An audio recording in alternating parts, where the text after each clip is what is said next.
ఉన్న బంగారాన్ని విడిపించి ఆ రోజు ఆన్లైన్ రేటుకే మేము కొంటాం. Sharma gold company.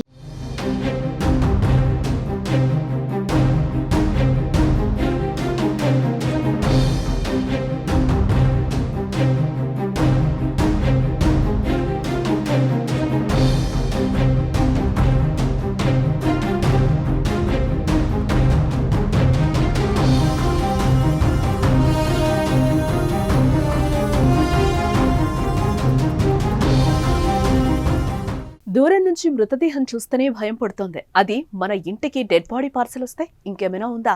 ఇక అంతే సంగతి. పశ్చిమ గోదావరి జిల్లా ఉండి మండలం ఎండగండిలో ఇలాంటి ఘటనే షాక్ గురి చేస్తోంది. ఇంటి నిర్మాణానికి ఓ మహిళ ఆర్థిక సాయం కోసం దరఖాస్తు చేస్తే డెడ్ బాడీ పార్సల్ రావటం కలకలం రేపింది. సాగి తులసి అనే మహిళకు ఎండగండి గ్రామంలో ప్రభుత్వం నుంచి స్థలం మంజూరు కాగా ఇల్లు నిర్మిస్తోంది. ప్రస్తుతం ఆ ఇల్లు ప్లాస్టింగ్ స్టేజ్ లో ఉంది. ఇంటి నిర్మాణానికి ఆర్థిక సాయం కోసం క్షత్రియ సేవా సమితికి ఆమె దరఖాస్తు చేసుకుంది. మొదటి విడతలో సేవా సమితి టైల్స్ అందజేసింది.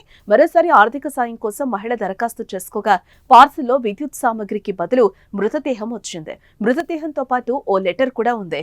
1,30,00,000 చెల్లించాలని, లేకపోతే ఇబ్బందులు ఎదుర్కొంటారని ఆ లేఖలో రాసి ఉండటం ఇప్పుడు సంచలనంగా మారింది.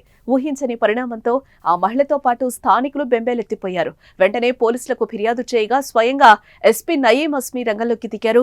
ఘటనా స్థలికి చేరుకుని పరిశీలించారు. పార్సెల్ పెట్టెలో సుమారు 45 సంవత్సరాల వయసున్న గుర్తు తెలియని వ్యక్తి మృతదేహం సగభాగం ఉన్నట్టుగా గుర్తించారు. దీనిపై విచారణ జరుపుతున్నారు. అసలు డెడ్ బాడీని పార్సెల్ చేసిందెవరు, ఆ పార్సెల్లో ఉన్న మృతదేహం ఎవరిది అనే కోణంలో దర్యాప్తు చేస్తున్నారు.